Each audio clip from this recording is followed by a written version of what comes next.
Assalamualaikum warahmatullahi wabarakatuh.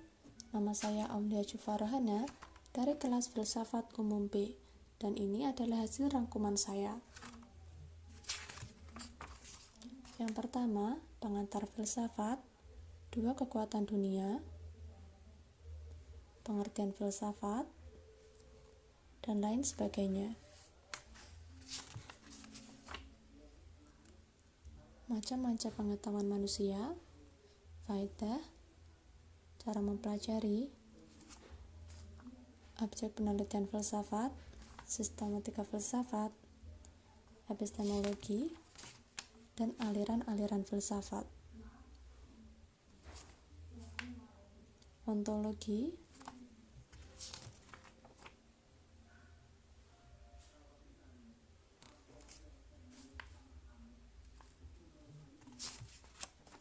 lalu selanjutnya, akal dan hati pada zaman Yunani kuno. Ada Thales, Anaximander, Heraklitus, Parmenides, Zeno, Protagoras, Gorgias, Socrates, Plato, sampai Aristoteles.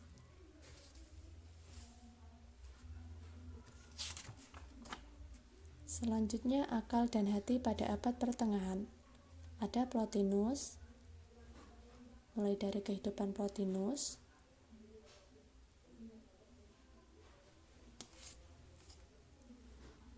metafisika Plotinus,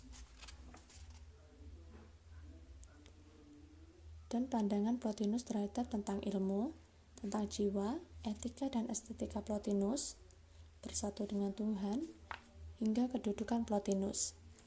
Selanjutnya ada Augustinus,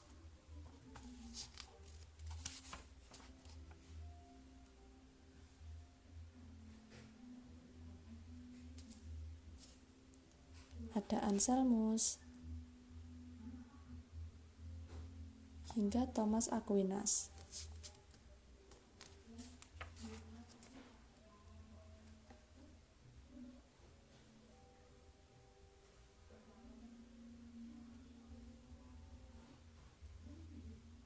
Terima kasih. Assalamualaikum warahmatullahi wabarakatuh. Nama saya Aulia Jufarohana. Saya dari kelas Filsafat Umum B. Di sini saya akan berbicara tentang 2 topik utama. Yang pertama tentang salah satu aliran dalam filsafat, dan yang kedua adalah tentang salah satu tokoh dalam filsafat. Menuju ke topik yang pertama, yaitu aliran dalam filsafat. Dan aliran yang akan saya bahas adalah aliran empirisme. Kata empirisme berasal dari kata Yunani empirikos yang berasal dari kata empiria yang artinya pengalaman. Secara sederhana, empirisme adalah aliran atau faham yang menganggap pengalaman sebagai sumber pengetahuan. Dan bila dikembalikan kepada kata Yunaninya, pengalaman yang dimaksud adalah pengalaman indrawi, panca indera seperti penglihatan, pendengaran, indera pembau, penciuman atau menciuman, pengecap, dan indera peraba. Contohnya dalam kehidupan sehari-hari adalah aku tahu rasa teh itu manis karena aku pernah mencicipinya. Contoh lain bisa digambarkan seperti ini. Ada seorang anak berusia 3 tahun yang sudah hafal beberapa surat dalam Al-Quran. Padahal anak tersebut belum bisa membaca ataupun menulis. Lalu dari mana ia bisa mengetahui ayat-ayat Al-Quran, bahkan bisa menghafalnya? Ternyata setiap hari orang tuanya memutar murotal ayat Al-Quran. Pengetahuan sang anak tentang Al-Quran ia dapat dari ia mendengar setiap hari. Itulah salah satu contoh aliran empirisme. Jadi bagi empirisme tidak ada istilah bawaan seperti kepintaran bawaan. Dalam empirisme itu tidak ada. Kenapa? Karena bagi empirisme kepintaran itu harus diusahakan, harus dialami melalui pengalaman. Seperti itulah proses empirisme.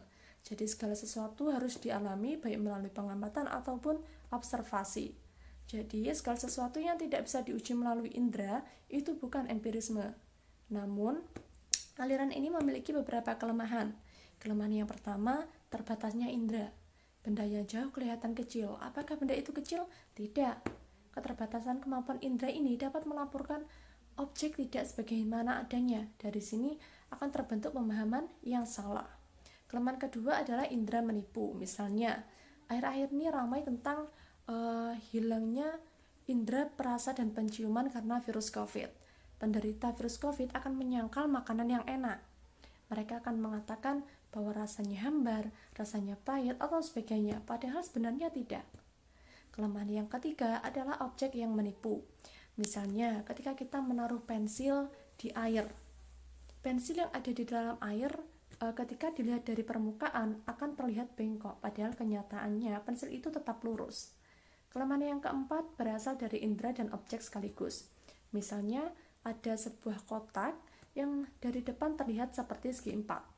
Namun ternyata setelah dilihat secara keseluruhan, baik dari samping ataupun dari atas, benda tersebut memiliki ruang. Selanjutnya saya akan berbicara atau menjelaskan tentang salah satu tokoh filsafat di abad pertengahan yang mengeluarkan pernyataan Credo ut Intelligam. Ada yang tahu siapa tokohnya? Iya, benar. Anselmus. Anselmus berasal dari keluarga bangsawan di Aosta, Italia pada tahun 1033. Anselmus memiliki sentral pemikiran, yaitu pada iman. Iman kepada Kristus merupakan yang paling penting menurutnya. Nah, dari sini dapat dipahami apa sih Credo ut Intelligam itu?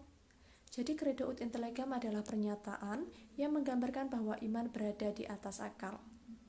Iman lebih utama dari akal, yang intinya mendahulukan iman daripada akal. Secara sederhana, artinya believe dan understand, yang artinya percaya dulu agar kamu mengerti. Salah satu contohnya adalah adanya kitab suci Al-Quran. Ketika kita percaya, kita akan membacanya. Kita akan berusaha memahaminya. Dengan itu, kita akan mengerti apa kandungan isi dari Al-Quran, apa yang bisa kita dapat dari Al-Quran, dan apa manfaat dari Al-Quran. Dalam membuktikan adanya Tuhan, Anselmus menjelaskan lebih dulu bahwa semua konsep adalah relatif. Menurut pendapatnya, makhluk terbatas ini tidaklah menciptakan dirinya sendiri. Mereka memerlukan pencipta, yaitu Tuhan. Lebih jauh, semua makhluk memiliki sejumlah kebaikan. Hal itu menunjukkan adanya kebaikan maha tinggi yang di sana semua makhluk berpartisipasi. Mengenai sifat Tuhan, Anselmus menyebutkan Tuhan bersifat esa, kekal, baik, dan sempurna. Tuhan tidak berada di dalam ruang dan waktu, tetapi segala sesuatu berada di dalam Tuhan. Demikian adalah penjelasan dari saya. Terima kasih karena telah mendengarkan dengan seksama. Wassalamualaikum warahmatullahi wabarakatuh.